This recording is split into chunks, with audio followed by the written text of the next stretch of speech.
Welcome back to the podcast. Greg and I had a lot of fun with this one.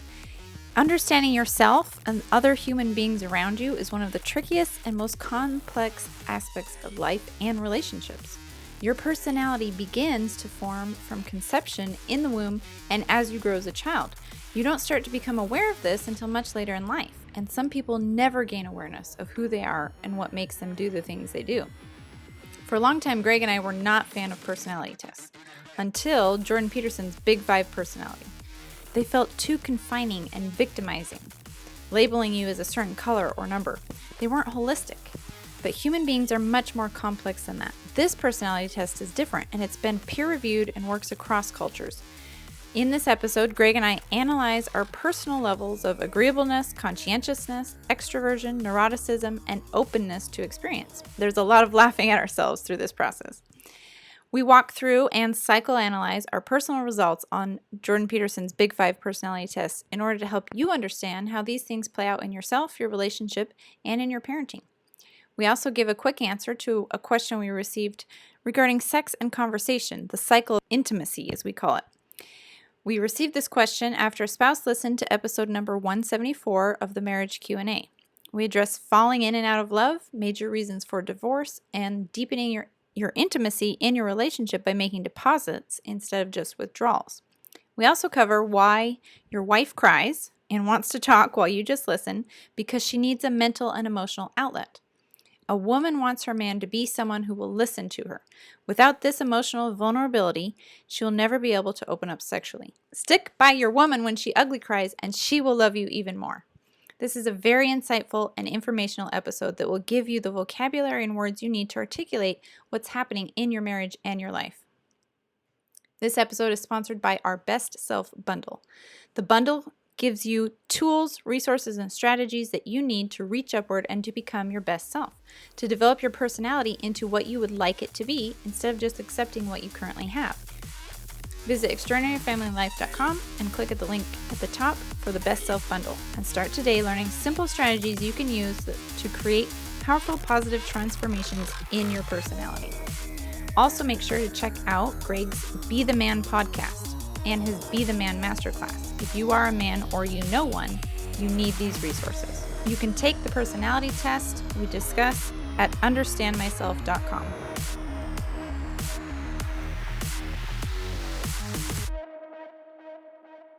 Hey everybody, welcome to another episode of the Extraordinary Family Life podcast. Before we get started, I'm so excited about my podcast. Can I use some airspace to share? You guys, cool stuff going on in the Be the Man podcast. Interviewing amazing people who've done incredible things. And so if you're a man or if you know a man, go over and subscribe to that podcast. There's some cool stuff coming. I'm doing another interview today and another one tomorrow. There's some cool stuff coming down. Are you interviewing the guy that we met? Yes. We met this guy on a hike in Ecuador. Ended up having a super cool connection. His story is amazing, so I'm excited to dig into his. Mm-hmm. He's done some cool, crazy cool stuff. A British guy. Yep. And so that's tomorrow. And then today is with a guy who specializes in wilderness survival. Oh, wow. He knows some cool stuff. If it all falls apart, you want to be friends with this guy, or at least tap into his knowledge, right? And I'm going through his book right now. It's really cool. So anyways, Be the Man podcast. And of course, I'm just going to use this as a plug here because it's part of my mission and my life's work right now is to help men. And what the things that are happening every day inside the Be the Man tribe and the masterclass. Yeah. And stuff is hitting home. Serious stuff, meaningful stuff, powerful stuff, like exciting changes and transformations and in marriage, relationship, kids, work, stuff like that. But then crazy stuff. Literally right before you walked in my office, I was reading what just got posted. And it was like a serious tragedy, but a stark reminder of the absolute necessity we have to be prepared as men to be protectors and providers. Oh, wow. Yeah, heavy stuff. and it's happening. Something's going on every day, right? And we're getting ready for our man camp. So I've been planning and strategizing for that. So anyways, cool stuff. So if you're a man or you know a man, this stuff matters so much. Get in on it. Okay, so let's dive in. Today we are going to talk about personality and answer some questions that came in, really good questions about connection and marriage, and but in this personality piece fits in all of it, like understanding yourself and understanding other human beings around you is one of the trickiest things in life, because human beings are complex. Absolutely. Very and we're complex. Packing so much, what do you call it? It's like you get input from literally before you're born. You start getting input in the womb. In like imprinting. Yes. So yes, all this imprinting's going on, all this formulating's going on, and it becomes a part of your conscious, your subconscious, your personality. And there's billions and billions of data points coming into each human being. Right. And it starts to form and shape our whole reality. And we've got to figure out and practice understanding ourselves and understanding the people that are around us. Right. So specifically, we're going to talk about and go through some of Jordan Peterson's Big 5 personality test. And we love this because you and I... Well, I'll back up right there. Well, so for a long time, I despised personality tests. Because I felt like they were labeling not an accurate, or at least not whole. It wasn't a holistic approach. They weren't totally accurate. They were creating labels, and a lot of people putting you in a box. Were are using, you red, blue? Yeah, exactly. Are you these letters or this color or whatever? And people were using that as a crutch, or as a label, or a box for themselves and for each other. Oh, haha, you do that because you're that. Or, well, I can't help it. I'm this. And man, that would get me so fired up. And I was that way for years, and I still am. Turns out Jordan Peterson was similar. He also hated personality tests. And this one is different because he's done all of the peer-reviewed or looked at all the peer-reviewed research, and psychologically, this one just matches up. It just works. It's a holistic assessment of... That puts you on a scale. On a scale of these major things that, as I understand it, all human beings fall somewhere on this scale. Exactly. And it's just telling you where you are at this moment on the scale. And it can change. And it can change. And I think it does change. Unless it's fantastic, it should change. Yeah. Like if there's a weakness in yours, or say for instance your spouse or your children, people you're immediately with, there needs to be some adjusting there and some growing that'll level that out and work through that. So I love this assessment, and it's not saying, well, this is the way you are. It's like, oh, this is where you are on this spectrum right now, and this is what that means to be at this spot in the spectrum. Yes. And that is such valuable information, and why we're going to talk about it today. Yes, exactly. But it also ties into this question that we received that I think we'll read right now. But it comes from, we did a podcast a couple weeks ago, and it was essentially a marriage Q&A, and we talked about the cycle of intimacy with sex and conversation. That it was this feedback loop, essentially. And all points of intimacy. There's so, we talked about the wheel of intimacy. There's so many ways to build intimacy. It's not just sex. It's not just conversation. And in a whole marriage, and a thriving marriage, we need all of those levels of intimacy. In fact, can I do a little sidetrack here for a minute? I've been thinking about this a lot. I think sometimes maybe it's just subconscious, or maybe it's just kind of a default thinking. We think, well, I'm going to get married because we're in love. This is exciting. I love you. You love me. Like let's get married. Let's start a family. This is going to be so exciting. And we somehow just think like that'll just carry over. Right. Like it'll keep going. But this idea, this imagery that's been in my head the last few days is that what got us there, like it dries up or dies or wears out. I mean, whatever the word is, like what was there, it won't last. It dissipates, or it's exhaustible. That was the one thing I was saying about. Well, and it's also exhausting. Like, can you imagine if you Wait a minute. lived... Are you saying that it's exhausting to live with me? That's exactly what I was saying, babe.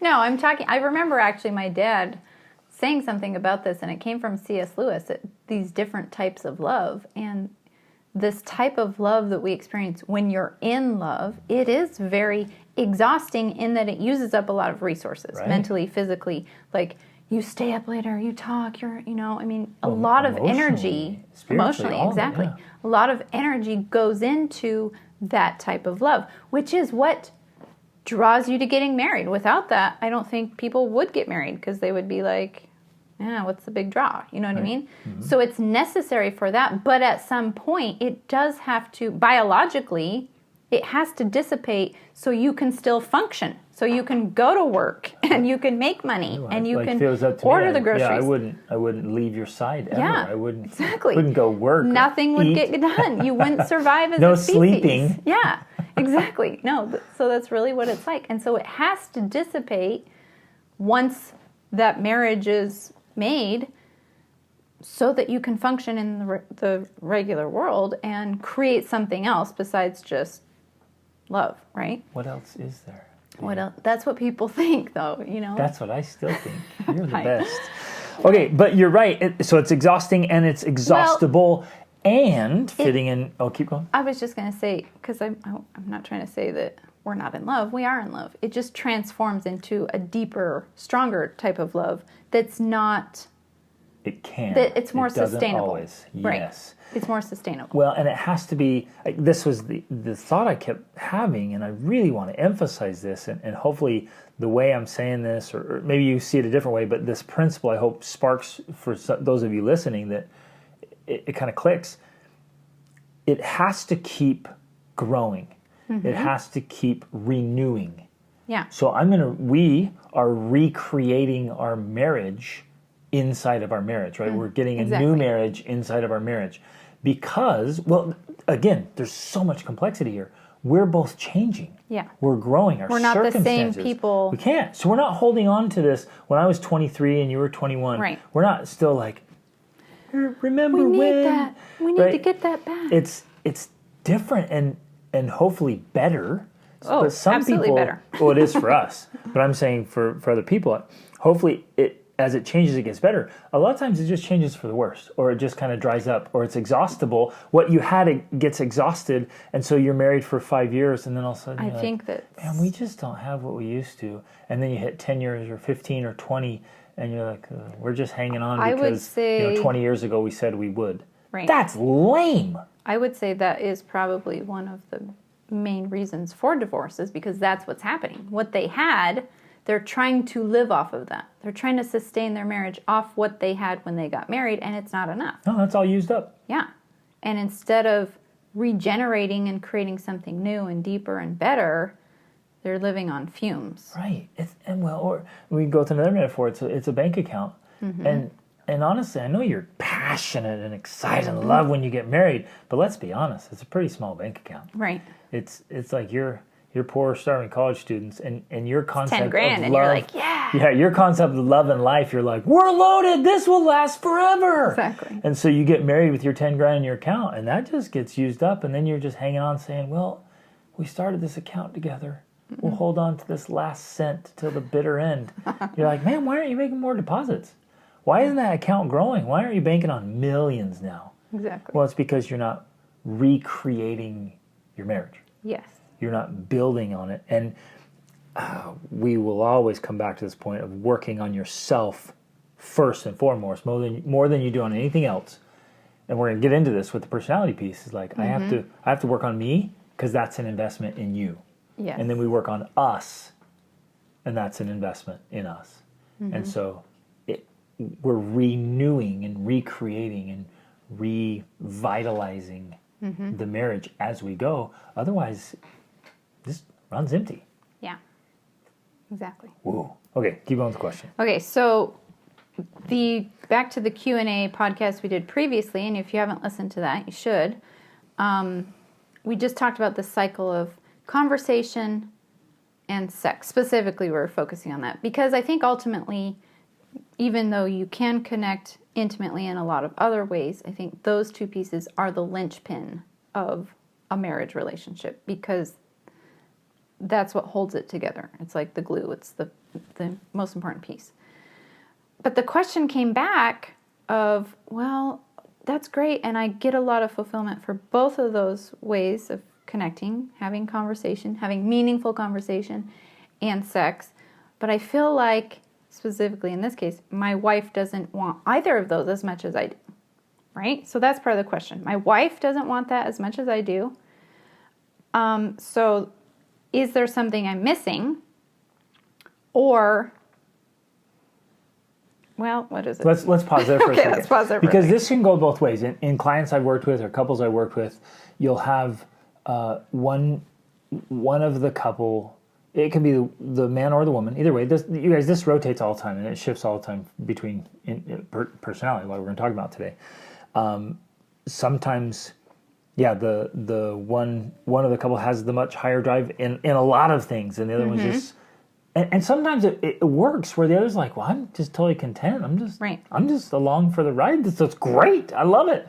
And then sometimes they want to take a stronger role, or one might be very energetic and the other one kind of passive, and the other might be very talkative and the other one kind of quiet, or extrovert, introvert, or whatever. It works out in different ways. Again, this is all going to tie in later with the personality test. Yes, it'll all come out. What I really want to emphasize here is maybe clarify what we were talking about the type of conversation that works for each person. That's what I was actually trying to get, because I don't want to read the whole thing. It is kind of long, but what I'm trying to summarize is they're saying, I love to connect intellectually through conversation and meaningful conversation, but my wife doesn't seem to have as strong a need or drive for that. And of course, my sex drive is higher too. And one of the things we thought when we were reading this is like, okay, there is a little bit of misunderstanding here because we were talking about meaningful conversation. In fact, that was one of the questions we were answering in that last podcast. But connecting with your spouse through conversation, especially your wife, is not always about intellectual, meaningful conversation. And we're going to explain this for a second. Because that did come up because for us, the two of us, that's unique for us. We love discussing big philosophical ideas. We love just reading complex, difficult books and history and philosophy and science, and we love geeking out. But that's also developed over time. We did kind of start that way. Reading. But that's unique to us, and so we don't want to say that's what's, couples are banking on, this intellectual or meaningful conversation. What I do want to emphasize is it is conversation, and the quality and quantity and the outcome, that might look very different for each couple. Right. The other thing we want to mention, though, we want to really emphasize here too, because here's a problem I could foresee in this situation or one like this. The husband is thinking, oh, we're going to have conversation and that's going to connect us. And in his mind, he has a definition of what meaningful conversation looks like. I can see this. I'm coming in with my book. And it's like, I've been just wrestling with Rene Descartes or something. Yes. And I'm like, I'm going to go connect with Rachel so we can make love later. Yes. And the wife has a completely different definition of what she wants this conversation to look like. She's thinking... Well, this is what I want to explain. Because sometimes the emotional connection that happens through conversation for a woman is not any sort of conversation that a man would want to have. Okay? Which means it may look like her... Okay, wow. That's worth saying again. Just emphasize and repeat that. Okay. The conversation the woman wants to have is the type of conversation the man is not interested in.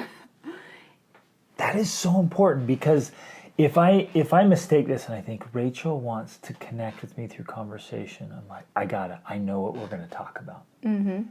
And it's going to be, and I'm picturing it in my head, we're going to have this great discussion about these really important things, and then she'll just feel so in love with me. Mm-hmm. We'll have this magical evening afterwards. It's going to be the best. Right. But you're saying sometimes what happens, that's not the case at all. Is that what the conversation ends up looking like is a crying, complaining sesh that he feels defensive or guilty or being attacked with. Or now I need to get work. Or get now to I got to go to work fixing problems. all the problems she's complaining about. When for a woman, she needs an outlet, mentally and emotionally. She needs someone that she can go to and tell her every problem, her every thought, and someone will just listen and understand without judging her, right? There's few people that she can go to for that. One of those people she wants to be her man. She wants to be able to go to him and say, these are all the horrible thoughts I've been having about myself, or these are all the hard things I had today, even though I know you think they're not that hard, but for me they were hard and this is why. She needs an outlet for that, because if it doesn't come out, it stays stuck in her head and in her body, and she will never be in the mood for sex. Or be able to fully open up sexually or otherwise. Because this is the key to vulnerability. If she can't tell you everything that's on her mind without you thinking there's something wrong with her, or thinking there's something wrong with your marriage, or thinking there's something wrong with you. Did I ever say you? Her? You? The marriage? Well, you got to keep repeating that. That message needs to be driven home. I can't sit there and tell you, well, baby, you shouldn't feel like that. Right. It's not that hard. You should be happy. Well, come on, why don't you change your perspective here? Mm-hmm. Like, well, I'll fix that tomorrow. Why are you crying about it? What's the problem? right. So the man brain's like, trying to solve it all, and that's not... And she doesn't really... She doesn't want that. Yeah. Because a lot of times, she might know how to fix it, and she might know what needs to be done. She just wants someone that's going to listen and say, oh my gosh, yeah, that's hard. I'm so sorry. I understand. That's all she needs. And after that happens, she's like, I feel so much better. Now, a lot of women may not be aware of that process, and maybe they've never had the opportunity to actually go through that process and realize that once you're able to go through that process, you connect deeper with your spouse. Mm-hmm. So in some ways, in this last podcast we were doing, that's what we were talking about. We weren't just talking about, hey, you're going to have this intellectual discussion about Descartes or, some philosophical thing, and you're going to be like, wow, that was amazing. Sometimes this conversation is, I'm going to cry and tell you all the sad things I've been dealing with because all of my emotions and feelings have been stacking for days or weeks or months, and now it's coming out in this vomit of emotion, and it looks terrible and ugly, and you're like repulsed by it. But if you stick by your woman through that, she will love you even more.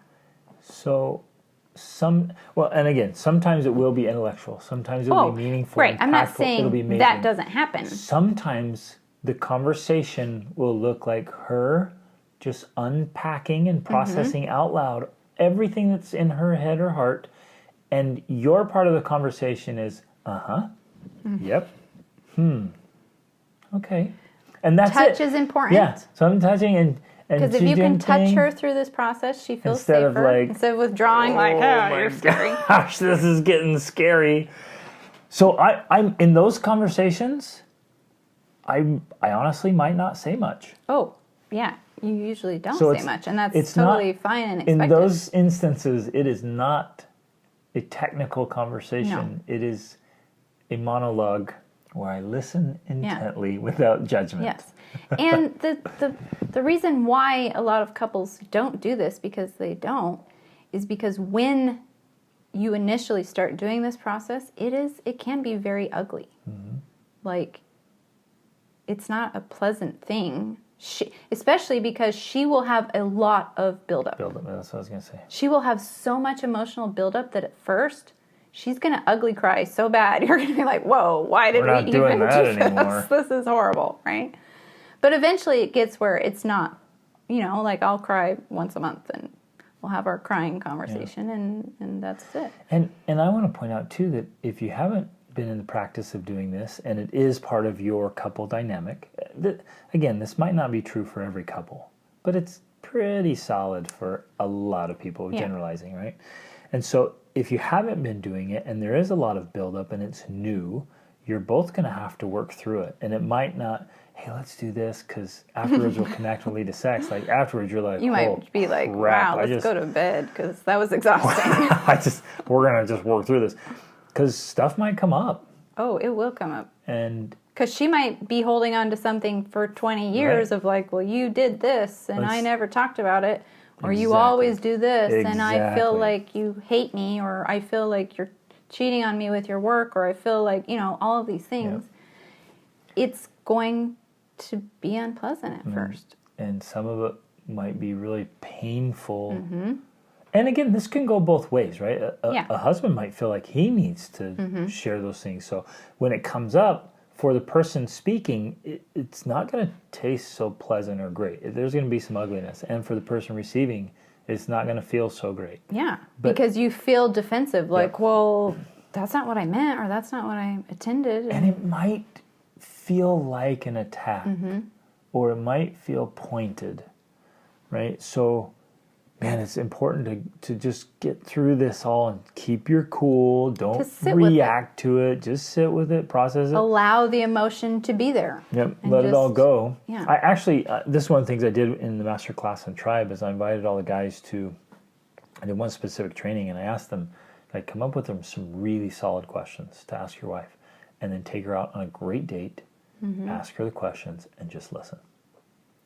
And the guys who did it, like, it was hours of just listening and hearing, and all kinds of tough stuff and beautiful stuff comes up. Yeah. And then we can clear the air and the space and all of it for more growth and more renewal and intimacy. And deeper connection. Awesome.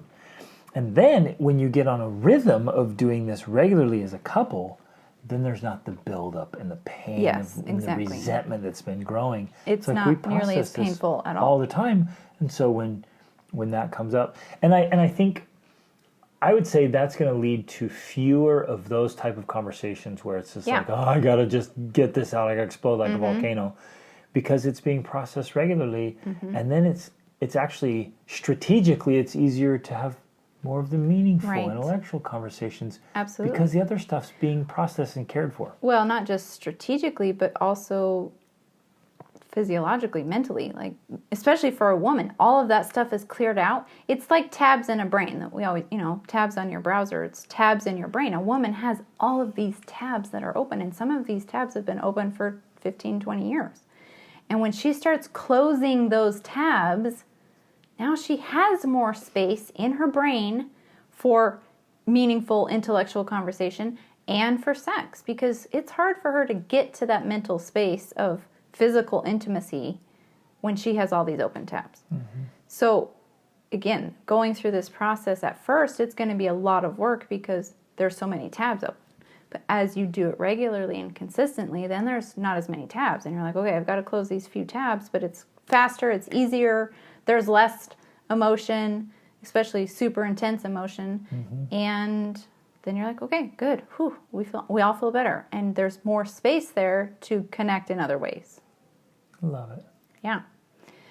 So go ahead. That was one aspect of it. But another aspect we did want to, I guess, at least touch on was partly this idea that also the things we are talking about and teaching are definitely coming from our Western philosophy background. Well, but okay, so this gets into the personality piece, right? Yes, it ties into So personality begins getting formulated from everything. Your religious upbringing or lack thereof, your traditional upbringing or lack thereof, your cultural background. Yeah. I guess even in some instances race could play into this, but it's culture more of that. But then even inside of a predominant overall culture, there are subcultures and then even family cultures Socioeconomic status. Yes. So yeah, whether you grow up with wealth or in poverty. Yeah. I mean, think about you take a person who grew up like wondering, if we were going to be able to eat that day, like that kind of level of scarcity, and then another person who was raised like never missed a meal ever. I mean, they always had wealth and abundance. They're going to grow up with very different. Well, I guess I want to say a framework. Personality. It's going to be a different framework, but it's going to affect their personality. Big absolutely. Time. Yeah. So the Big Five personality test that Jordan Peterson does, he's found that it's true across cultures. Yeah. So that's one of the things he really likes about it, is that it's not just based on Western philosophy or one certain way of doing life, but it is true across cultures. But what I guess I'm trying to say is that we also need to take that into consideration. When you are in a relationship with your spouse, you need to consider their background, of course. Yeah. What culture do they come from? What socioeconomic status did they have? What, religious background, educational background? All of that's going to play a part when you're trying to have a conversation with them or interact with them. So that's another thing to think about when you're like, well, my spouse likes this more, and their drive is not as strong for anything, sex, conversation, whatever. It could be that that's playing a part, and so you have to also work through those aspects to figure out, why do you view it this way? Why do you think about it this way? Why aren't you as interested in this? And we have a global audience, so we regularly get messages like this, of like, hey, my spouse is from this different culture or this different country or from a different background. They grew up this way, we grew up this way. And man, this comes up a ton. And what's interesting about it, and it's probably better that we are ignorant when we're young and getting married, because we might never get married if we were analyzing everything. Like, okay, well, before we can start dating here, I want to know. Please give me a history. This happened, and what about this? And so that might prevent a lot of relationships. But now that you're in a relationship, you got to think through all this and just realize it plays a part. It doesn't have to break things. It's not even permanent, not even culture. Any of it, I think, is malleable. But you have to be aware of it. Right, because it's everything that has happened to you, from the culture you grew up in, to the parents you had, the teachers you had, it's wired your brain. It's created the neural connections you have. And your spouse has different neural connections because they grew up differently. Yep. And that even comes down into simple things like the words you use. And even if you're using the same words, say you have the same vocabulary, you can give a totally different definition to a word than your spouse might. And you're using the same word saying this. And so they're thinking, oh, well, that word means this. But you're like, no, that word means this. You have different definitions for the same words. And so you're having a tough time communicating simply because you don't have the same definitions for the same words. And that can be true if you grew up across the street from each other, but especially true if you grew up on the other side of the globe. Exactly. And so you might be using the same word in English in this case, but man, it means something different to your spouse. Okay, so let's dive into...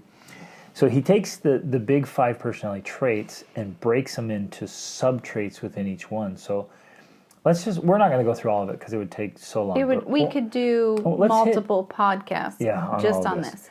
But let's hit some of the big ones and specifically kind of take it like what it means, and then do kind of a scale and we can talk about our test. So we recommend you take the test. That's what I was going to say, yeah. And then if you're a couple, you can have your scores compared. Connected, and it gives you this assessment of like, okay, because one of you is higher in this, the other is lower. Here's a likely case. And it's really, really insightful, especially if there's quite a difference in the spectrum. There's a few that we are quite different on. And as this plays out, again, none of this is permanent. We'll keep emphasizing this, and you can change it. But it helps us understand ourselves and our others and why we might have tendencies. And then hopefully you're thinking, how can I improve this if this has been my tendency and it's not working for me? It's not serving me. And if you connect your reports as a couple, it can also help you see why you have misunderstandings. And then suddenly, now you have this shared vocabulary because you have the vocabulary from the test and you're saying, oh, wow, it's because I'm high in agreeableness and you're low in agreeableness. That's why we have this problem with this thing. Now I get it. Well, and especially, thank you for bringing that point, where you might disagree philosophically on issues. We see this a lot with couples. And they'll get into arguments about it. They're like, well, I think it's like this. And everyone's like, no, it's not. It can't be like that. It's like this. Right. And they fight about it. And then when you understand this, you're like, oh, well, it's because the predominant perception for each individual is kind of looking at it differently. Well, and of course you're going to see it differently, and you're going to argue because you don't understand yourself or each other very much, and you don't know where you're coming from. So it becomes a conflict point. Exactly. So if you want to do the test, it's at understandmyself.com. That's Jordan Peterson's website for it. I'm just going to go over what the big 5 are first. So Great. The first one is agreeableness. The second one's conscientiousness. The third is extraversion. The fourth is neuroticism. And the fifth is openness to experience. Now, when I heard all those words, when you very first introduced this to me, I was like, okay. I was giving my meaning to those words. So you said agreeableness. I'm like, I'm agreeable. Oh, neuroticism. That means you're neurotic. Like you don't think, you act weird. You don't think clearly. That's not what he's talking about here. Or conscientiousness or orderliness or extraversion. I thought, oh, okay, extraversion. I know what that one means. It's totally different here. So you've got to work within the framework and the definition. These psychologists, and it's not just Jordan Peterson. It's a group. It's a group and of psychologists. These psychologists they'll tell you what it means. So don't be like, oh, I know exactly where I'm going to be on extraversion. Yeah, I know where I am on this scale. Yeah. Easy. Now, within each of those 5, they have 2 subcategories. So like agreeableness, the 2 are compassion and politeness. Conscientiousness includes industriousness and orderliness. Extraversion includes enthusiasm and assertiveness. Neuroticism includes withdrawal and volatility. And openness to experience includes openness and intellect. Now again, you think, oh, intellect, that means how smart you are. Well, that's not actually what it's referring to. It's referring to your willingness to learn or explore new ideas. Okay? So. And what I love about this, I love the when you think you know yourself, and then you're like, what? That's no. That's not me. I'm so open. And you're like, actually, you're not. And then that's what's funny, because then the people around you are like, actually, yeah, that is you. That's totally what you're like. Dialed in. You're like, no, I'm not. So we did actually, I took the test first because I was fascinated by it, and I'm a Jordan Peterson fan, of course. And then I had you take it, and then we actually had all of our teens take it. And then that was very fascinating, because we sat around with everyone, and we all read our scores, and then read kind of what that meant. And it was pretty enlightening and funny. Oh, and we had a blast. That was one of we were my like, favorite family discussions. That's you. Because everyone could see, like, yeah, you totally do that. It's amazing. Exactly. It's so funny. So I think we'll just start by reading our scores. Yes. Okay. So the first one is agreeableness. And I rate 54% in agreeableness. So out of 100, you're kind of in the middle. Yeah, I'm about in the middle, which is pretty average, actually. Greg is high in agreeableness. He is 82%. Yeah, baby. Now, this isn't like 0, your score sucks, and closer to 100, it's better. It's not that. You can misunderstand this. Yes. Like, oh, sweet, I got 100. But if you get 100 in neuroticism, you do not win the prize. Well, even if you got 100 in agreeableness, you're not winning the prize, because what that means is that you're probably being taken advantage of by a lot of people. Yep. You're acquiescing. Yeah. You want to get along so much that you just sacrifice your own desires or values or even standards because you'll do anything to be agreeable. So it's not a good thing to be on the far spectrum on that one. Which, having said that, you're like, well, you're 82%, Greg. Yeah, I'm which a little is too fascinating agreeable. Because, well, this is what's fascinating and how complex humans are. I think that that's because of your ability to be able to get along with anyone. Mm-hmm. Not that you submit or acquiesce, because you usually don't, but you have the ability to literally get along with anyone. And so... And the way I don't get taken advantage of, or the way I can draw a hard line, or even with my coaching clients, I can just say it how it needs to be said right to them. I am saying this love, but you're going to hear the truth right here, and it's uncomfortable. I can do that because of another score down later we'll talk about. Right. So then, and again, so on agreeableness here, right, I'm a little high, and so I need to be aware of that. Rachel's right in the middle, but I need to be aware of this. Like, I'm a high in agreeableness. Is that a strength? Could be. Every strength usually has an inherent weakness, so I need to be aware of that. And then as we go through each of these, you're just assessing, like, is that where I want to be as my best self? And so we can adjust. But let's keep going through them. Okay. Now, part of agreeableness is, so just really quick, because I'm scrolling through our results. They have all of this stuff. It's like, here's the implications of agreeableness as a couple, and it goes through what this means, because you have different scores in agreeableness. Or even if you have the same scores, like if you're both extremely agreeable, you might never get anything done because you're both like, whatever you want, you decide, dear. Right. And if one of you is really high and the other one's really low, then the one that's high might be like, you end up your whole marriage. Right. Acquiescing to the other spouse. You just defer. Yes. And then you feel quietly resentful and unfulfilled because we always do what you do. And like, well, every time I ask what you want, you just say whatever you want. And so then it gets in this conflict. Because the one spouse is higher in agreeableness and the other spouse is lower in agreeableness. Yeah.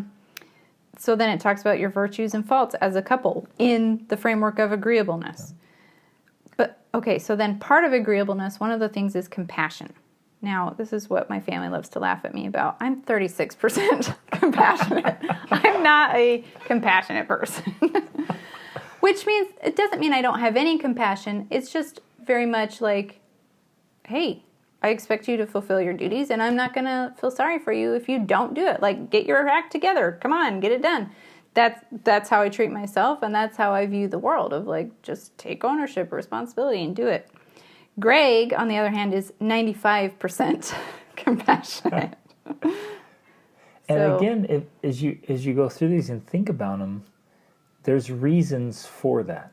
Oh, absolutely. Like the things I suffered and the hell I went through, and then going out into all these places around the world and seeing deep suffering and hearing, and I get to work with people every single day.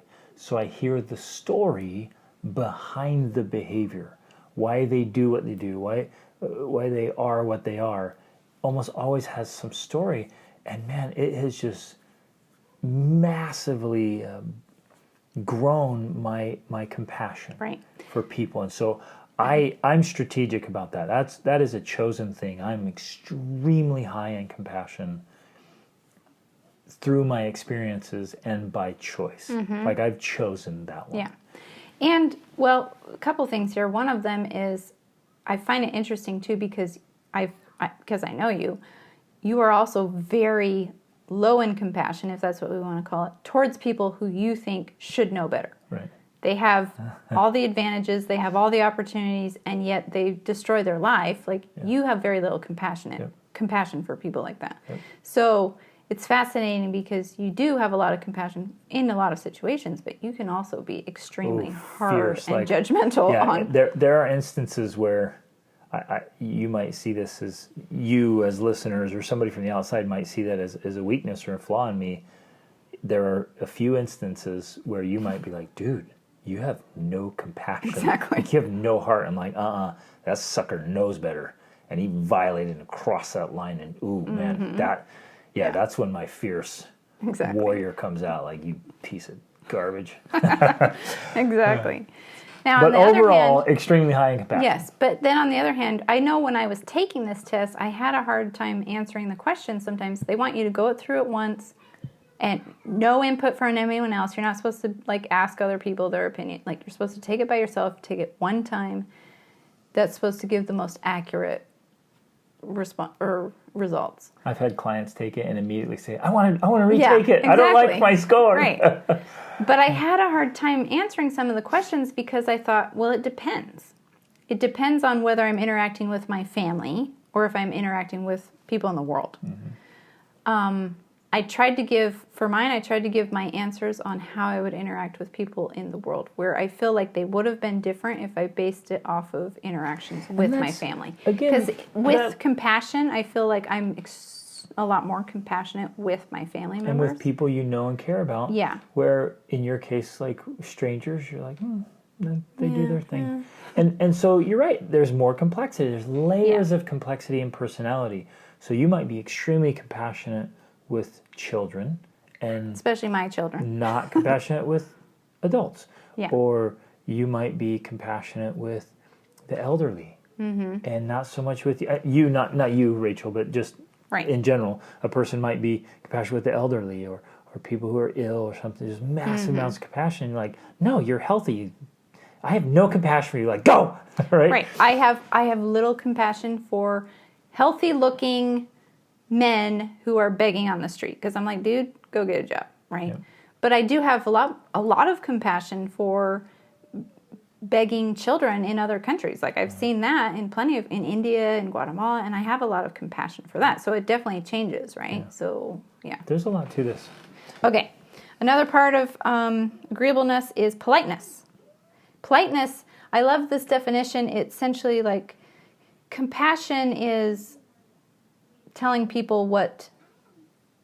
Wait, I can't even remember it now, so I just ruined it. Compassion is... I can't even think of it. Well, read it. Read the definition. I know, but it's not right here. It's essentially, politeness is telling people what they need to hear, where compassion is telling them what they want to hear. It can be like that. Okay. That was one of the things I remember reading. Okay. Compassion is telling people more what they want to hear, because you're trying to help them feel better or expressing sympathy for them. Where politeness is like, no, I'm going to tell you what you need to hear. Even if you don't. If you're low in if you're low in politeness, you're more likely to do that, because you're going to tell them what they need to hear instead of focusing on what they want to hear. And I think I messed that up. Because I think that if you're high in politeness, that's what you're doing. You're telling people what they want to hear, so it's not compassion, it's politeness. Right. If you're high in politeness, you're telling people what they want to hear, or if you're low in politeness, you're telling them what they need to hear. Okay, that makes sense. That's what it was. Yeah. Okay. And so, again, just a reminder here, polite in this case might not be the definition you use for the word polite. So I think that's a great way of what you were saying. It does say, though, it means you can be obedient and deferential to authority, or respectful. If you're high in politeness. Right. Yep. So if you're high in politeness. So I'm 71% in politeness. I'm actually higher in politeness than I am with compassion. So even if I don't feel sympathy for you, I'll still be nice to you. That's essentially what that means, because I'm high in politeness. And where you... I know Rachel well. She'll, even if she despises something... or totally disagrees. Or she'll just kind of stay quiet, or she'll go along. Like if the group's, we do this. And again, she won't ever compromise her values or standards, and she's fierce when she needs to be. But if like, if it could disrupt things, she's more likely to go along. Yeah, because I don't want someone to feel embarrassed or uncomfortable in public, especially. Yeah. So I'll go along out of politeness, where I may be like, no, you're so wrong on that. But I'm going to smile and keep But also, I also have the ability to understand why they might have that view or opinion. Right. Like, be like, I can see where you're coming from. It's totally wrong, because I've also looked at this other side of it, and I've, analyzed it, but I'm going to be nice and not say anything. But Greg is 45% in politeness. Yep. So you're higher in compassion, but you're lower in politeness, which is why you can easily call people out on things where I won't say something. Yep. Or you'll just be like, no, dude, you're wrong. And that's where these two instances balance each other out. Mm-hmm. But what if I were, for example, and again, we're going through these, you guys, not so you learn about the two of us, like you could care less. It's so you're learning these principles and ideas, these practices, and you're understanding yourself and understanding your spouse and your children and other people. Yeah. You might be going along and be like, whoa, that's so insightful, because I know someone who's super high in compassion and super high in politeness. Man, they just go along with everything. They'll say whatever needs to be said. They'll do whatever needs to be said. Even if fundamentally like they think it's wrong or disagree or whatever, they're just all the way over to that far side. And it actually you might think being really high in compassion, really high in politeness is a virtue.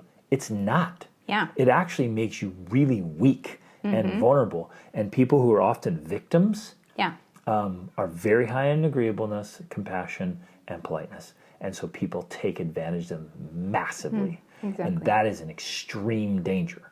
Like for me as a protector, as a dad, as a husband, I'm going to watch out for this. And if I have a child that's super high in those things, I'm going to be like, hey, that's not a virtue.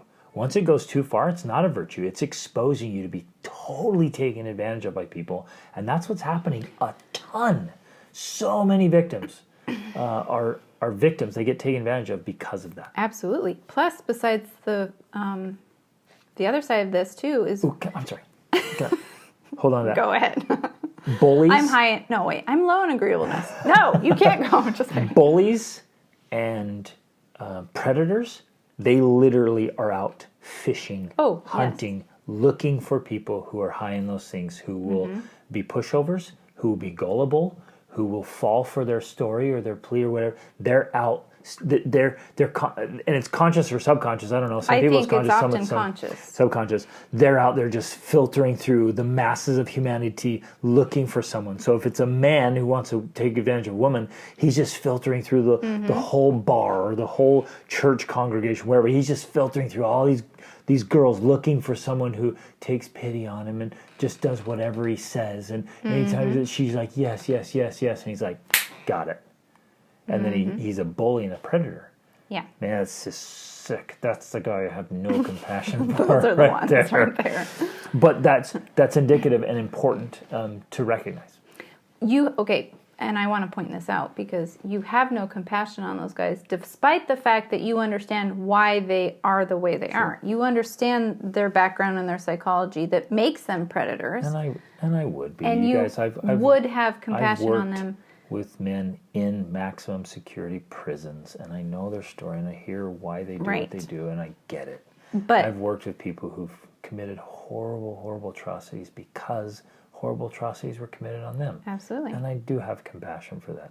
There's a strategic balance to all this. Right. When it comes to them making victims of other people, no tolerance. You don't tolerate that. Yeah. Okay. Now, the other thing I wanted to talk about with this, though, is you were talking about virtues becoming vices, and another one that can become a vice is compassion, even in your family relationships. I think especially because we were actually going to do a podcast about this with a mother. Yeah. A mother can have too much compassion for her children. Yep. Now, this is absolutely... too much politeness. Oh, that too. This is absolutely necessary when your children are small because they're completely helpless. So you have to have a lot of compassion to keep them alive, but you have to lessen that compassion as they get older because otherwise you are crippling them. You are making them incapable of growing up and becoming adults by having too much compassion for them and doing everything for them or lessening the consequences or easing their challenges. Because when they're really little and they fall down and get scraped, that's great. Have compassion, but then okay, you're tough, you got this, you're good to go, keep going. When they fall down in their 20s and you act the same way, something's off. Yeah, right. You gotta break that because it's too much compassion, and we see that quite often. Yeah. Mothers predominantly with too much compassion, too much protection, way too soft on their kids, and so they make their kids they keep them as little babies. Exactly. And there's a term for this. I think we will end up doing a podcast on this eventually. So too. Jordan Peterson calls it the eatable mother, which is not like eating. One of our children was like, you're eating the mother? What? Weird. It's eatable, like from Oedipus Rex, who is a play about it's kind of twisted. A son falls in love with his mother type thing. Yeah, it's all messed up. But it's a different principle. And it's the principle that you are not allowing your child to get away from you. You want to be the mother because that's your role. And without that role, you feel lost and hopeless. And so you keep them a child so that you can stay their mother. Anyways. And this fundamentally and philosophically becomes a problem because we get thinking in our society that compassion is such a virtue. that being nice and kind is... Well, we shouldn't go into this because it'll be the other podcast. I just have to go off for a second because what you reminded me of was Spider-Man No Way Home, okay? We watched this as a family, and you left finally because you were like, I gotta go to bed. It was messed up, and it was messed up.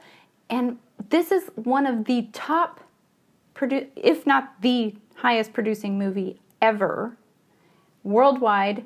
And what they were teaching in that movie was completely messed up psychologically. They were putting compassion as the highest virtue, even at the expense of sacrificing everything else just to save bad guys from themselves. We could honestly do a whole podcast about talking about this because we talked about it with our kids afterwards. When you start allowing predators to keep being predators and to keep taking advantage of others because you want to be so compassionate. Right. And that's where compassion becomes a vice. When you let people commit atrocities or crime or take advantage of you or others because you're too high in compassion. Right. Ooh. Yeah, that was... But this plays out in a marriage too, you guys, where you might, one of you might become the child wife or the boy husband, and if the other spouse is high in compassion, you tolerate it. Right. If you're high in compassion as a woman and your husband just acts like another one of your children, and you let him because, oh, poor guy, he works hard. He's a hard life. Yeah, poor little, I'm going to take care of everything for him. He stays a little baby. And I need to talk to him. Like, he needs to come meet with me if he's a baby man. Or the child wife, right? The husband's like, no, I'm going to do everything. You know, my wife's fragile and she's sensitive. I'm just going to do everything for her. You know, I'm going to take care of it all. So she sits around watching soap operas all day, I don't know, whatever, right? And she becomes completely incapable. Yeah, she's a child wife, like Dickens talked about. So again, that's where it becomes a vice. Absolutely, right. Okay, the next one is conscientiousness. So I guess we should kind of define what conscientiousness means. It's essentially attention to detail, hard work, persistence, orderliness, as well as adherence to rules, standards, and processes. Okay? Cool. Like totally different definition there you're working on with conscientiousness. Right. And when you understand this, especially as a couple or as a family, you talk through this and have the shared vocabulary you're talking about, you start to understand like, okay, that makes sense. That makes sense. That's really good. Let's see where we're at on that scale. Exactly. In those items. Right. So conscientious people are careful, reliable, organized, self-disciplined, and persevering. Where unconscientious It'd be really people... fun to kind of self-assess yourself on those before you take the test. Like, am I high in those things? And maybe think through it. Or before you read your scores or something, kind of read that and just kind of see where you think you land. Yeah. Okay, let's keep going. Unconscientious people tend to be laid back, less orderly, more inconsistent, and less reliable. They like to procrastinate and are less likely to persist when pursuing goals. Okay, so conscientiousness, I was very high. Are you late a lot? Are you messy and chaotic a lot?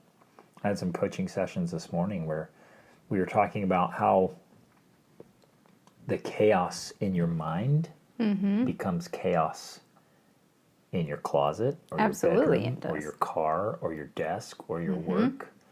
And it's just like, and everything feels cluttered and your schedule. Tell me about your schedule. Tell me, you're all over the place. And so... Because that's what's going on in your mind. Okay, so I was 96% in conscientiousness. Baby.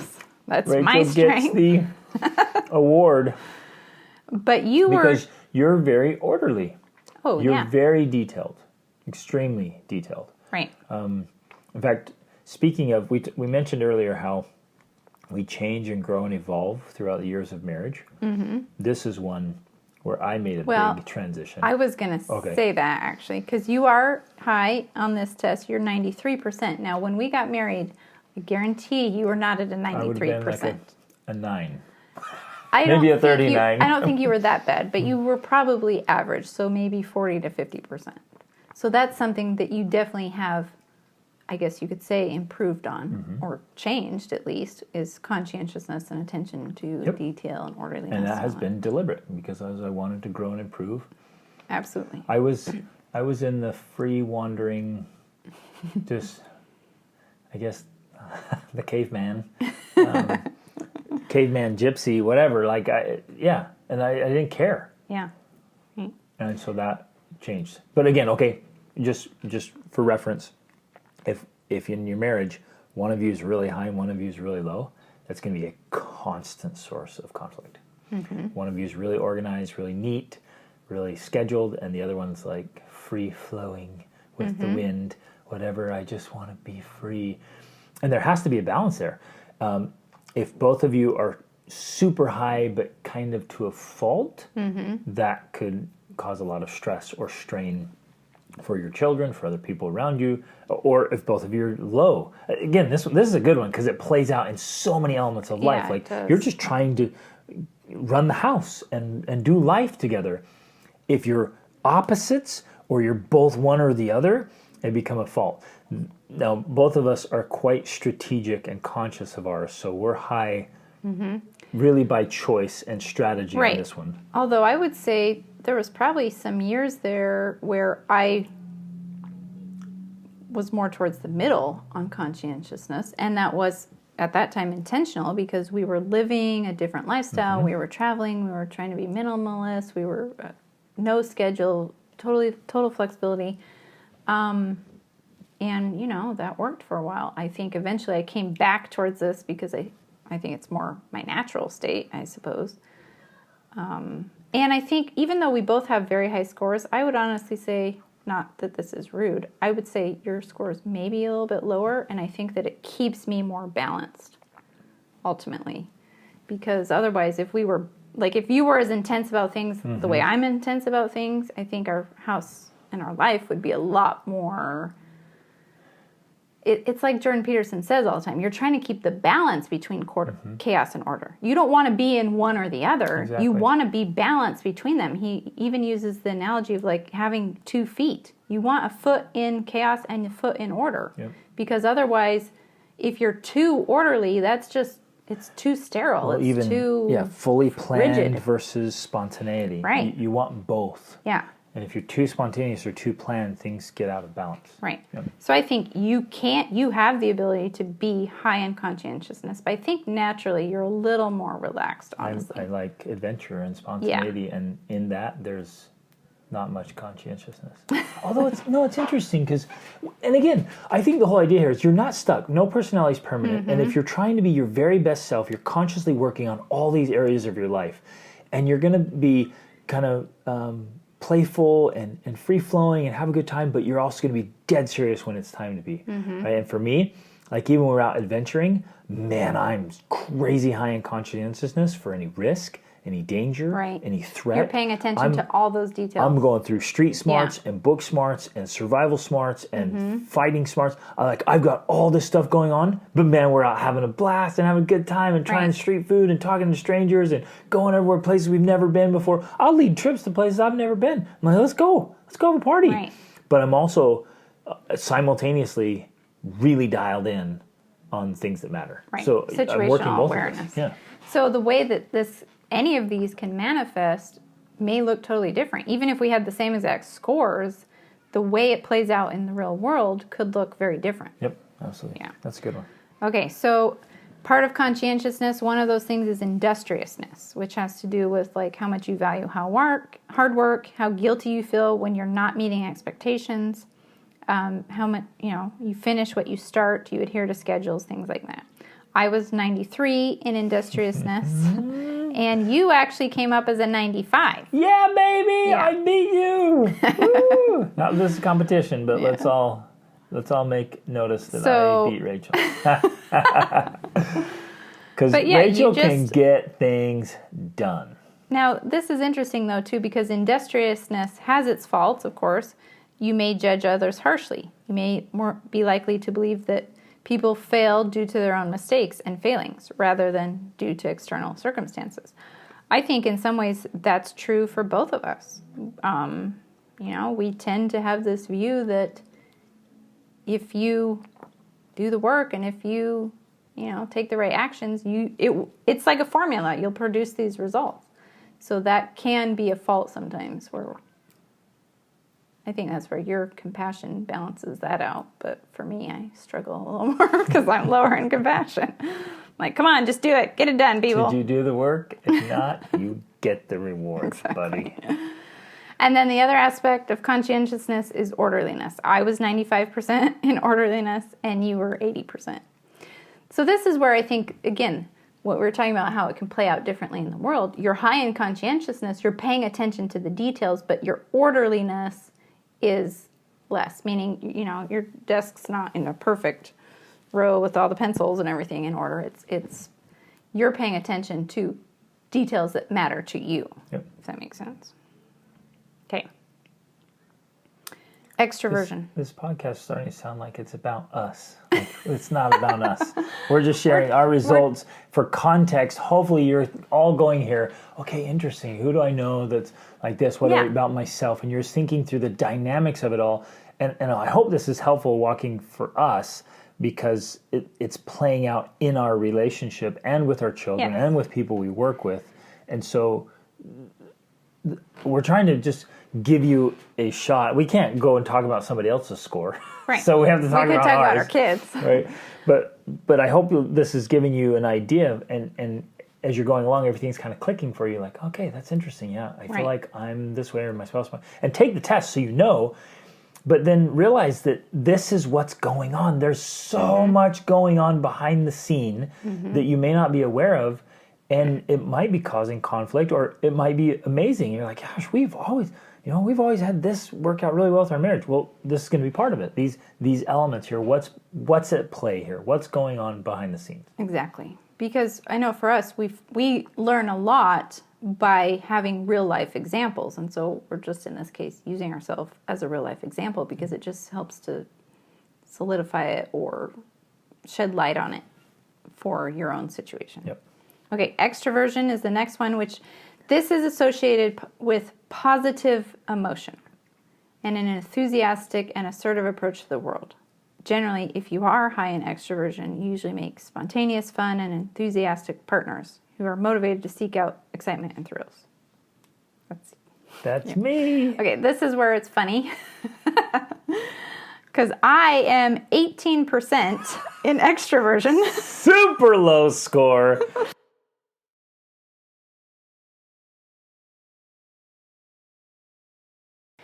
I was 18% and you were 99%.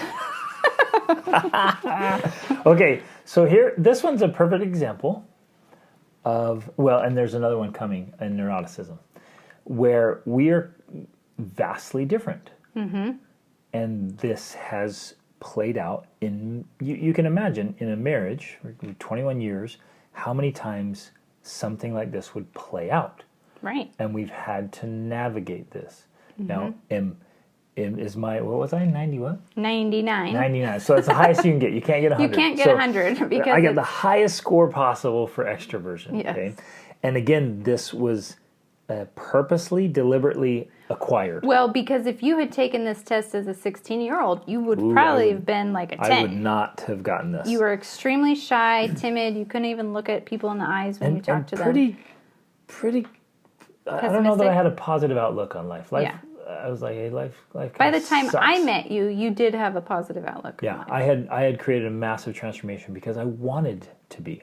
I wanted to be outgoing and I wanted to be positive. Right. I chose that and cultivated this. So I'm all a 99. The way to 99. I'm a 99 on purpose. Right. But this is a perfect point, and I hope this is helpful for you as couples or with your kids or whatever.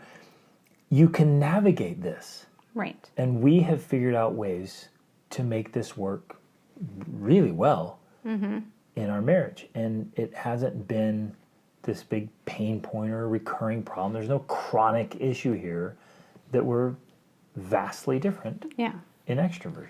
Well, and I think there's some aspects of the scale where if you're vastly different than your partner, there's going to be problems. And that's why this test is helpful, because it helps you become aware of that and why you might be having these problems. And like with our own kids, we've already told them your potential spouse is going to take this test before, so you're aware of these things, right? But some of them aren't an issue. You can be extroverted and I can be introverted, and that's fine. We can make it work. Now, for some people, that might be a problem. But there's, you know what I'm saying? It just depends on where you're at, that either it causes big problems or it balances you out. So, well, this is something interesting. Years ago, had we tried to do a podcast together, no way. You'd have been like, go jump in a lake. You're not putting a microphone in front of my mouth. No way.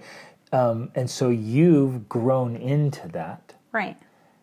And yet still, your preferred method of communication 18%. Is writing. You love writing. Right. Right? But you're not likely, I was going to say you're not likely to jump on the stage with me, except you would. Yeah, when we're presenting, you love it. But of your own? Okay, by myself, here it is. By yourself? I would not get on a stage. Not going. No. Mm-mm. And so this is where it complements. Right. I'm going to jump on stage and we're going to turn on music and dance, and Rachel will join me on stage where we come along. And we've made that work together, and we've grown into it. Yeah. I'm just curious. I wonder if my extroversion would have been even lower. Right. If I'd taken this 10 years ago. It would have been a 1. Probably. So we've worked, people. We have worked progress. up to 18. 18. I think you're right. Yeah. Well, because I know you're way more than you used to be, but 18 is still quite low. That's funny. So true. Okay. The other part of extroversion is enthusiasm. Okay. This is pretty straightforward. It's tendency to show positive emotion, whether you seek stimulation, excitement. You're generally more excitable, happy, and bubbly, laugh and smile more than others, etc. I don't remember what score I got, but it's got to be high. Mine was an 8. I was an 8%.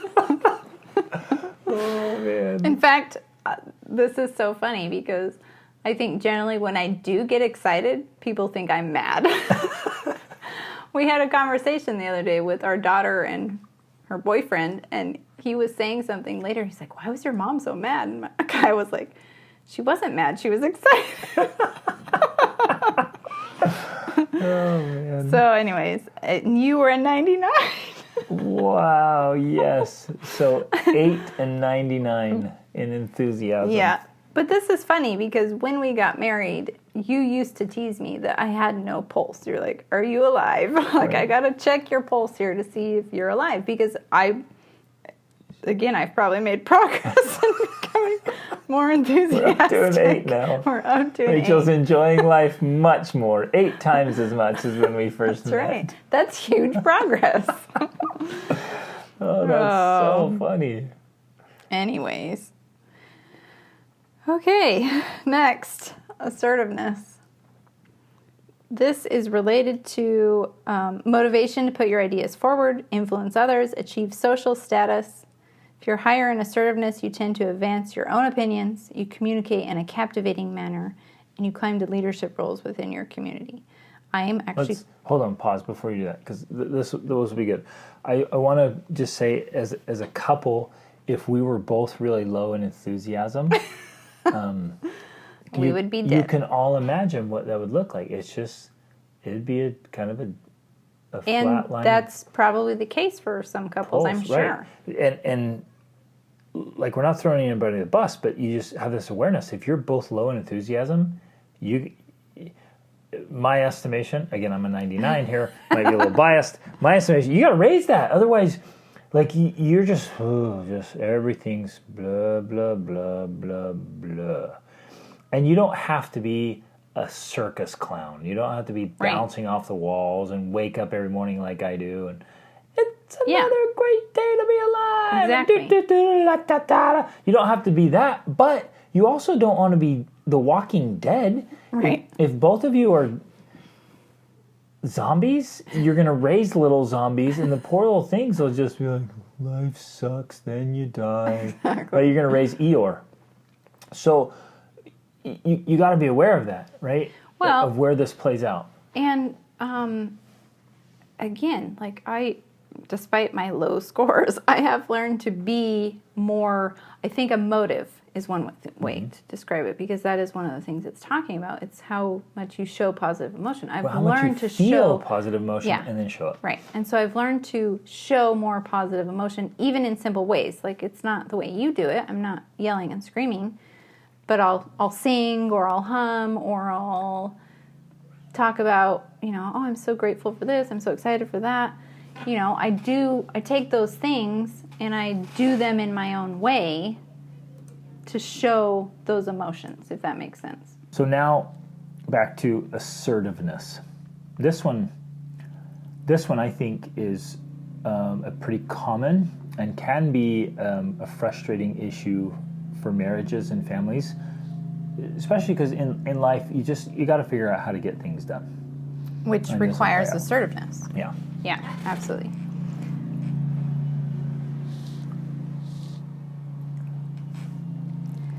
Okay, so I'm actually typical in assertiveness, which means 41% they consider interesting. typical. I thought you would have been higher. More assertive? Mm-hmm. Well, maybe not. Like getting things done, you're really good at just getting Which I things think done. happens because of the orderliness and conscientiousness. That's Right. why I'm able to do that. And I think assertiveness for me, this level of assertiveness would be more of a problem if I didn't have people in my life like you who supported me in what I was doing. If I had to fight for what I was trying to do, this lower number of assertiveness would be a problem. Right, or if you were lower in orderliness and conscientiousness. So again, there's this, it's almost like this equation, right?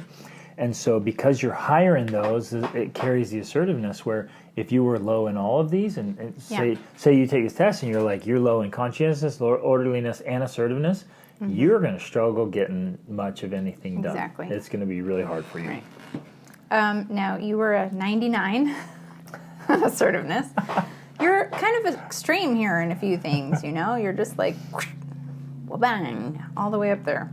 It's hard to even articulate, but I've been consciously, hyper-consciously maybe working on myself since I started at 16. When I went on my own, I started reading books. I'm like, I don't want to live a sucky life. What do I need to learn so that my life doesn't suck? Like that was my driving question.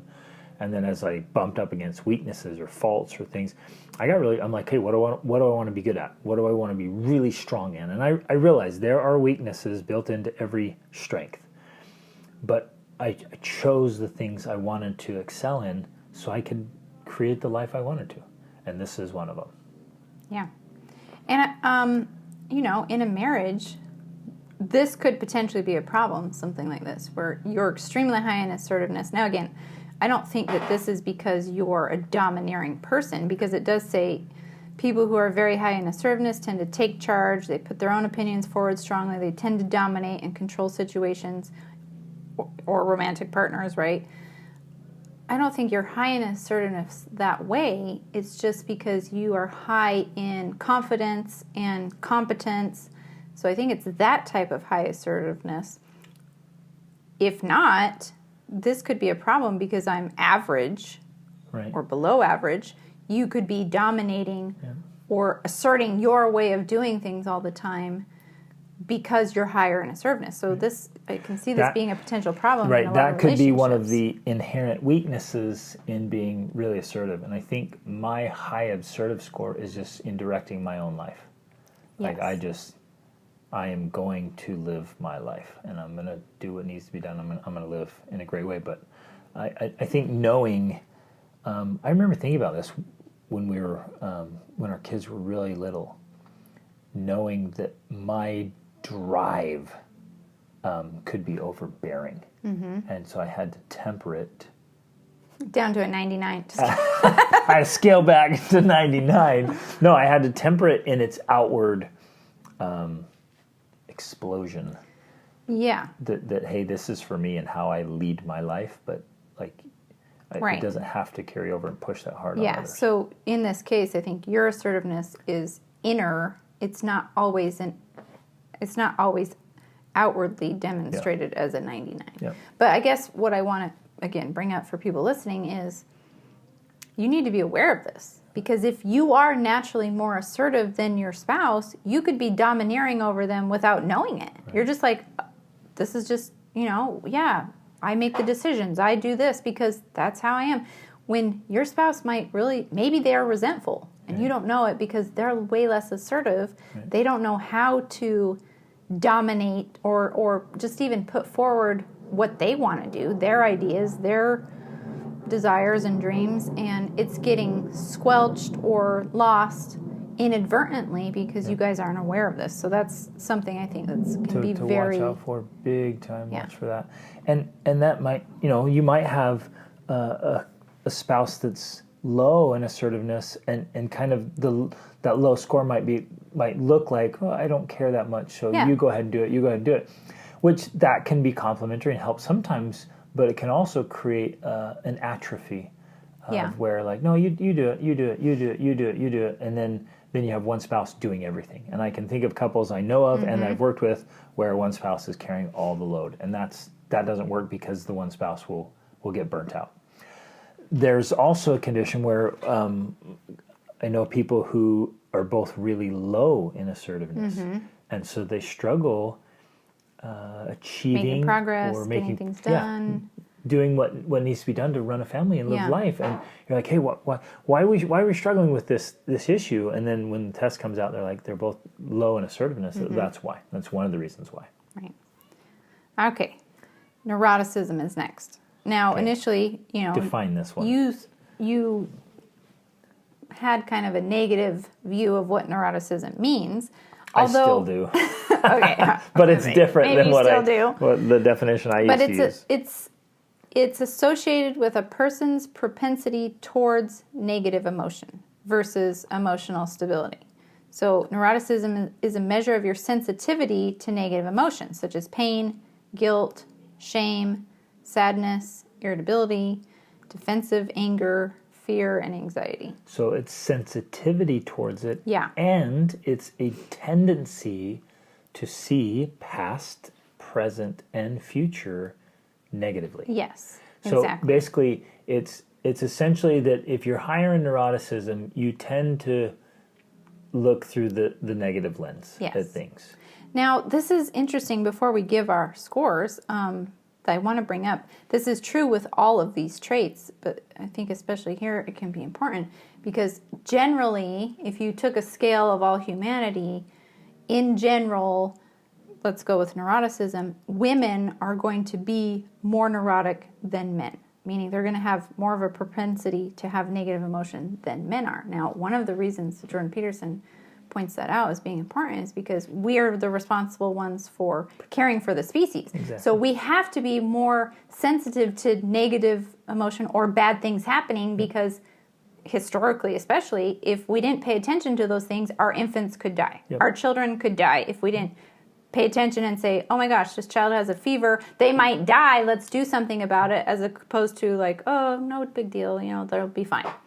So I think biologically, historically, that's why women are higher in neuroticism, because we are caring for the species. We have to be. And that's a strength. That's a beautiful thing. Especially when they're small. Yep. And there's the strength that also has its inherent weakness. Yes, absolutely. Is if this thing isn't tempered and kind of guided or directed, then it's pretty easy to see everything as negative now. Well, and then right. you slip into nihilism or just a total darkness where you just dwell there. I think very common nowadays is depression and anxiety. I think a lot of women especially are caught in depression and anxiety because their neuroticism has gotten so high. Yep.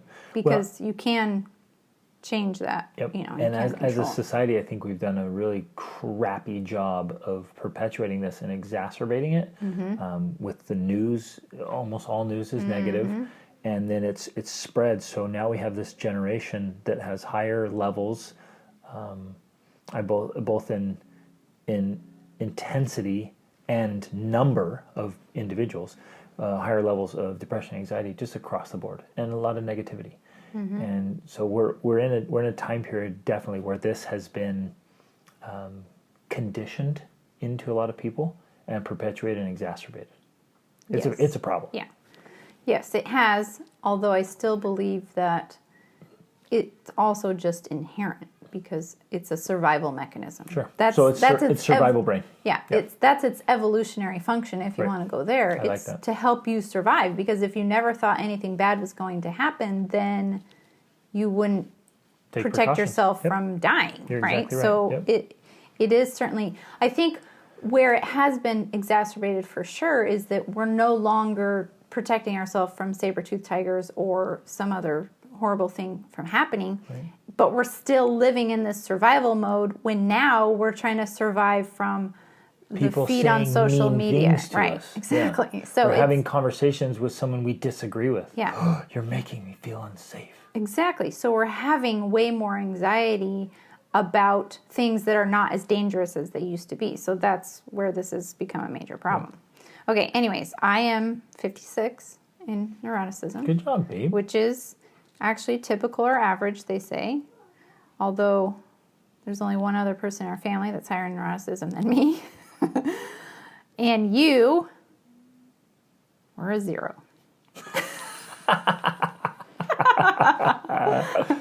Yay! 0 for me. 0. Which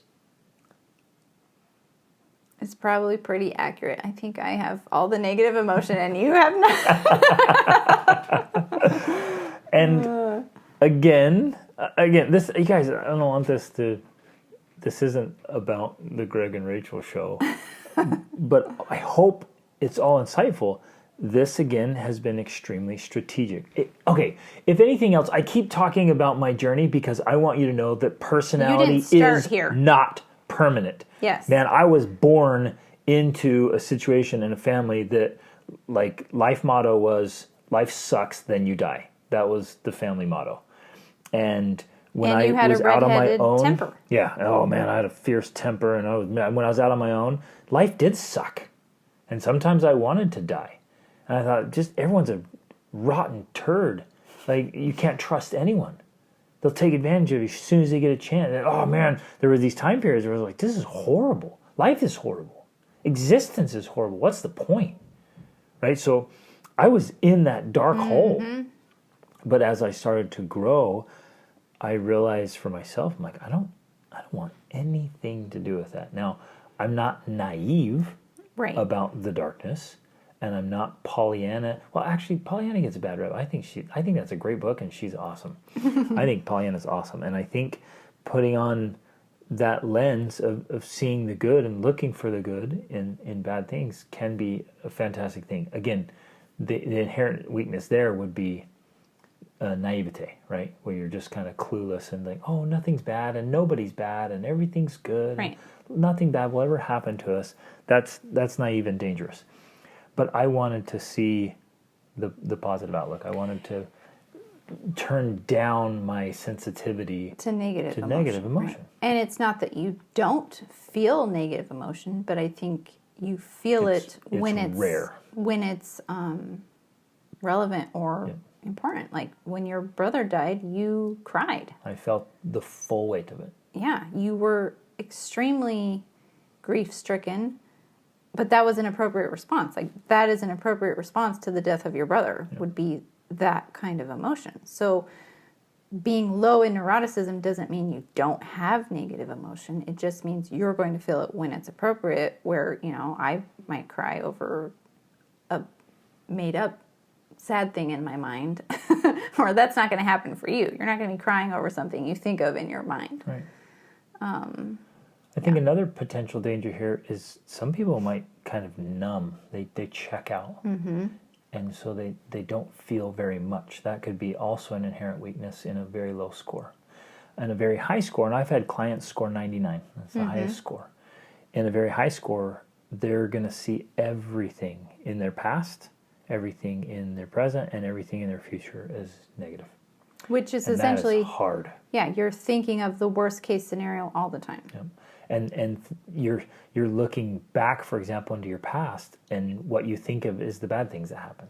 Mm-hmm.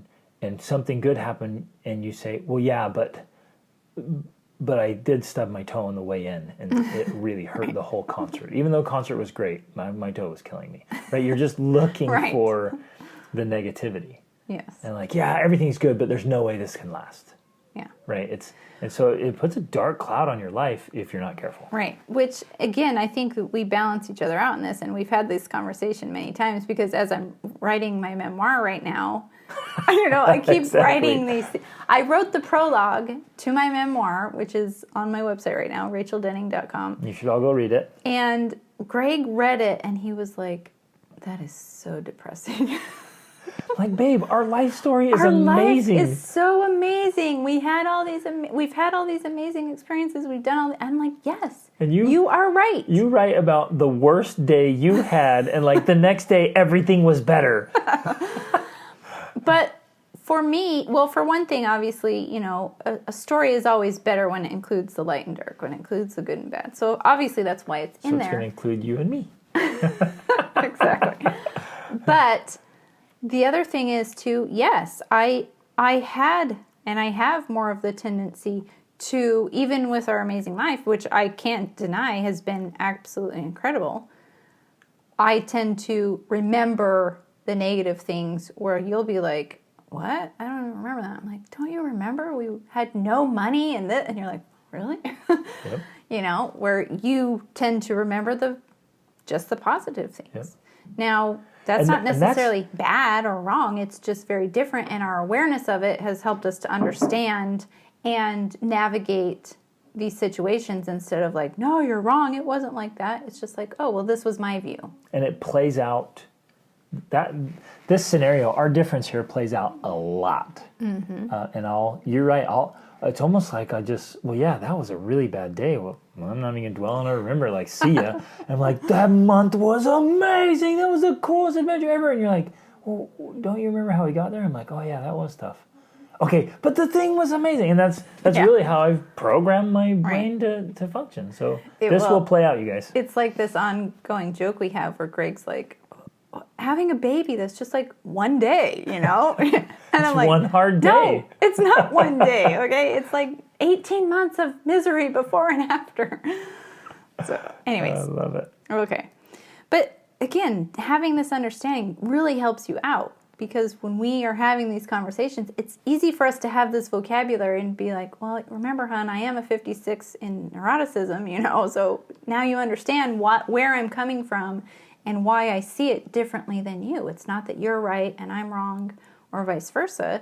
We see things differently because we are different on this scale. Yep. So, and neither one of us and none of you are stuck where you are. If you don't like it, if it's not serving you, you can work on making adjustments. There are strategies and systems and tools for every one of these things. Well, and that being said, I wouldn't be surprised if I was higher in neuroticism, because you have certainly tempered me. If you were higher beforehand. Yeah, absolutely. Yep. Right. Oh, I totally agree. Exactly. Okay. I think this is the last section, withdrawal. Oh, wait, sorry. Wrong. This is part of neuroticism. Yep. Part of neuroticism is withdrawal, which is your tendency to experience negative emotions. So now the difference between neuroticism itself and withdrawal is essentially that it's part of it. It's a part of it, but I'm trying to, I always like to separate it out. Like, how is it nuanced between the two? Right. Where the neuroticism itself, it's like your outlook on life, right? Right. Your tendency to have or to think in a positive way or to view things in a more positive way. But the withdrawal aspect of it is like how much you are actually feeling or experiencing negative emotions. Does that make sense? I think that's the main difference. So it's like if you have sadness, doubt, worry, or you tend to be calm or anxious, to withdraw from an uncertain or unexpected situation. Okay, so because of your negative emotion, you're withdrawing. That's withdrawal, right? You're having negative emotion, and so you're withdrawing from the interaction, the family life, the experiences, right? So this is playing out in your life because you aren't interacting. You're not engaging with the family because you feel negative emotion. Where, like for you, I think especially, even if you feel negative emotion, you're still able to engage in a positive way. That's definitely something you're great at. Because no matter what you're feeling, you're able to switch that and still engage positively depending on what the situation calls for. It's not that you do that all the time. You'll withdraw when you need to go think about something or solve a problem or whatever. But if you need to be engaged, you'll be engaged. Where I think if you're higher in withdrawal, you don't have that same ability. Like, you're feeling the negative emotion. It's more intense. That's one of the things it says. You feel it more intensely. And so you avoid uncertainty or anxiety-provoking situations, right? And this one is where it begins to really play out in behaviors. Yeah, exactly.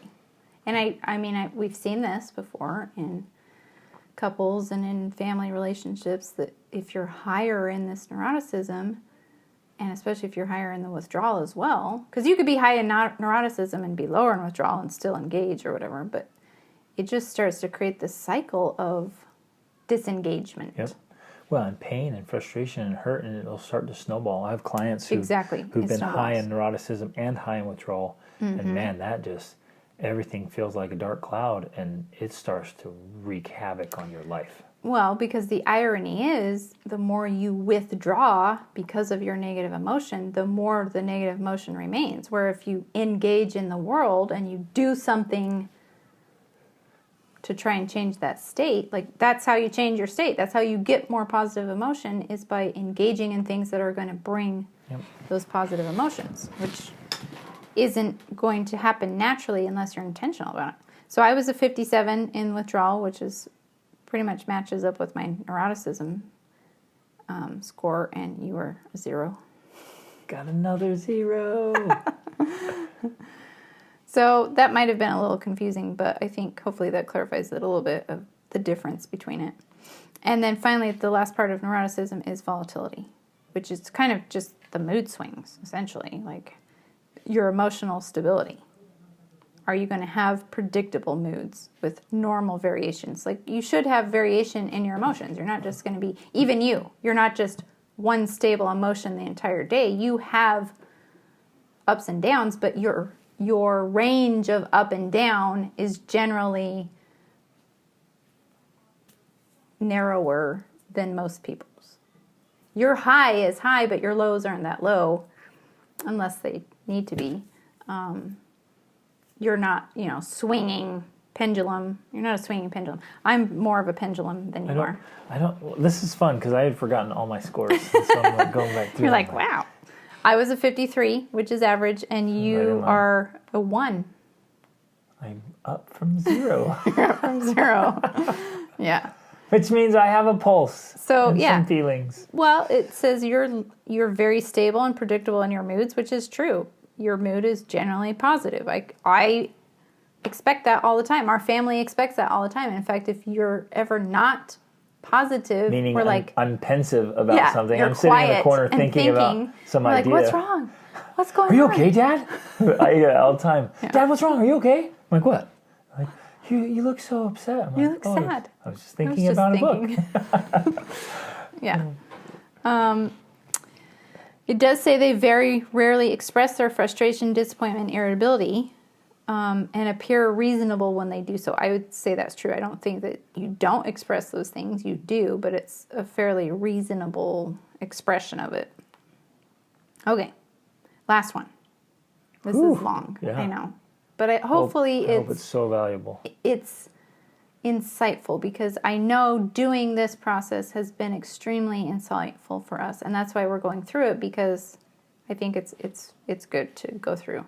Oh, just quick thought before you go to the next one.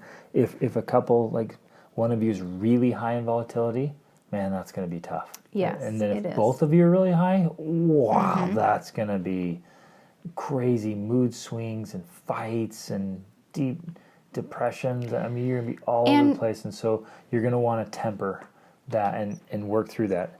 I think in withdrawal, some of these, my observation is, if you're high in withdrawal, if you're high in neuroticism, if you're high in volatility, you deliberately and strategically want to pull those back and just work on bringing those way back into a place where there's a lot more. It just makes it easier. Why make life harder than it is on yourself? And there's things you can practice and work on. You can alter your personality. You're not stuck as you are. Right. Yeah, and I do want to emphasize that you want to be intentional about these things, especially ones like those. Same even with something like agreeableness. If you are very high in agreeableness, you do want to do something about that because that can be a negative. And I guess what I would want to say in general, let's not go off Greg Denning's scores here. I think in general, if you're one way or the other extremely, that could be a problem. Your case is interesting and unique, that yours are deliberately chosen and cultivated and developed. Yeah, developed. And again, I think, like we mentioned before, there is a lot of complexity here. None of us are these things in every situation, in every circumstance. At home, we might be different than we are out in the world. And that's true with you as well. And so your score probably isn't a 99 all the time in every situation. You just have this ability to go to that level as required or necessary, I think. It's the ability to be there when you need to be there, if that makes sense. Because, yes, you are an extreme personality, but it's also in a balanced way that's not unhealthy, I guess is what I'm trying to say. Anyways, openness to experience, which means a person's interest in novelty, art, literature, abstract thinking, philosophy, as well as a sensitivity to aesthetic emotions and beauty. Oh, I like all that. Yeah. So I was a 75% in openness to experience, and you were a 99% openness to experience. Oh, well, the other thing I wanted to say, too, because you were talking about this with going through this, I've skipped so much of this. Like, there are paragraphs and paragraphs on every single one of these that obviously we're not going to go through because that would just take too long. But this is so powerful to do this with your spouse, to go through it and be like, yeah, well, I'm high in volatility, which means these things. That's good for both of you to know and to have a framework and to have this vocabulary that you can share together to talk about what's going on. Because one of the best ways to improve things in yourself and in your relationship is to be able to have the words to articulate what is happening. Mm-hmm. One of the worst things that you can do is to go through all of life never naming what's happening to you. Never being able to say, this is what's going on. This is what's happening in our marriage. This is what's happening with me. As soon as you can find the words, it's like suddenly makes the problem so much easier to solve once you know what you're dealing with, right? So it's just so powerful to be able to put words to what's happening to you so you can then come up with solutions. Okay, so you're 99. This includes intellect, which again is not how smart you are, but it's your interest in ideas and abstract concepts. You tend to be more curious, verbally adept, richer vocabulary, more interested in learning, while those who are lower in intellect tend to be less curious, less verbally adept, less interested in learning. I was an 86 in intellect, and you were 97. I'm not so sure. Maybe I should be the 97. Oh, man. That's awesome. Again, those are things we've worked on. Oh, absolutely. We've certainly worked on those things. I would have had vastly different scores. Absolutely. But now both of us. This is 20 years ago. Who I want to be, and this is how I want to live, and this is the best version of myself. And so I lean into those things across all of these things. Like I'm crystal clear about the kind of man I want to be. And so I work on that deliberately, intentionally, strategically, day in and day out. I have plans and habits and routines and rituals and patterns that I follow to get to these places. Right. I think The reason my score is lower on intellect is because I marked they didn't like poetry because I have a hard time with poetry. Oh, that got you, babe. That got me. It's your struggle right with there. poetry. That's it. Oh, I love poetry. Poetry is difficult, but it is profound. The poets are like prophets, man.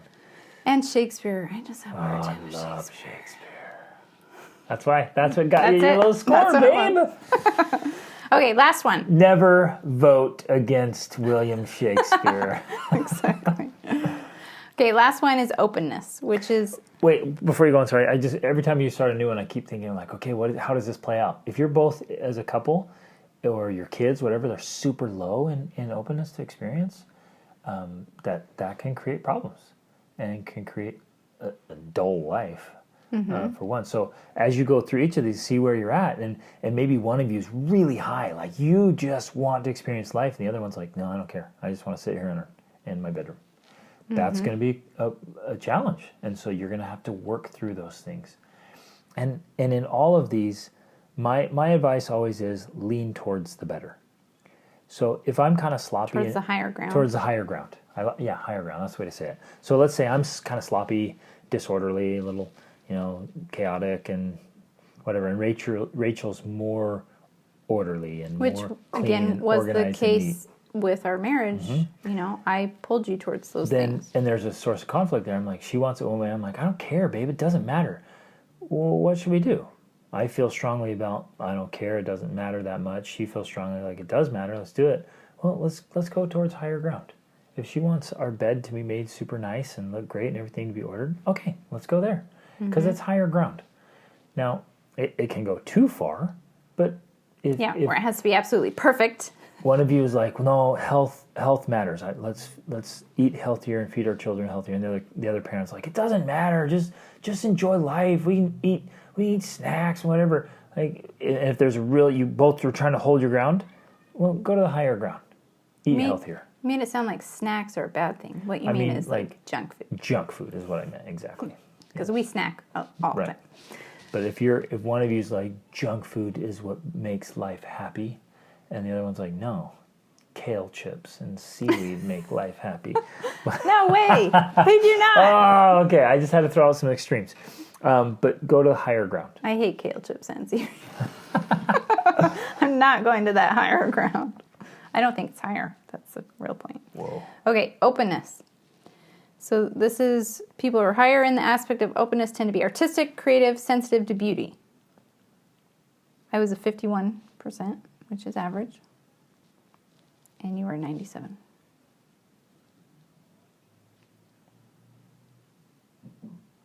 Don't know what to say about that. That's that. I was going to congratulate your mediocrity. Wow. Thank you. My mediocrity, huh? Funny. Yeah, that one, I don't know. I'm sensitive to beauty, I think. And I feel like I'm actually artistic and creative, but... Not as much as me. Wow. Funny. Okay. I think in this instance, you feel like you love to create, and every single day you're creating. Now, that's not necessarily like you're painting pictures and things like that. You're writing and you're creating content and videos and things like that. And so and I've chosen to be reachable, teachable, and touchable is how I call it. Like I let things affect me, and the beauty of a flower and a sunset and the intricacies of a bug just enthrall you me. certainly are more that way than I am, for sure. I love this whole world and its workings and the body and how everything works, and it's just so cool. Where I'm kind of like, that's great, but let's make a plan here. I'm conscientious here and orderly. Love it. Okay, I hope you guys, this has been helpful. It was long. It was about us because we're the only ones we can talk about this openly. Right. And I hopefully that's insightful. If you want us to talk about you, send us your scores. Send us over your scores. We'll do a podcast on you. No, just kidding. Maybe, kind of. That might be really fun, actually. Yeah. So, well, actually, no. If you do it and you're back like, hey, we're totally different. We'll we struggle with this. Anonymous. What can we do? How can we improve this? That might be fun to do some of those podcasts. Absolutely. But anyways, it's not permanent. It's not fixed. You focus on being your best self. See where the differences might cause chronic conflict and work on it. Like, you can work through these things, and you see some of these scores, Rachel and I, are very, very different. And that's okay. We still have a legitimately extraordinary marriage. And we've learned to work together and work around those things. So it's totally possible. And if you're both weak in a certain area, then that awareness is powerful. And you knowing realize, that, man, we've got to set up some systems to compensate for our combined weakness here. Yeah. Love this stuff. Okay, love you guys. Thanks for listening. This has been a long one. You guys are awesome. Love you. Reach upward.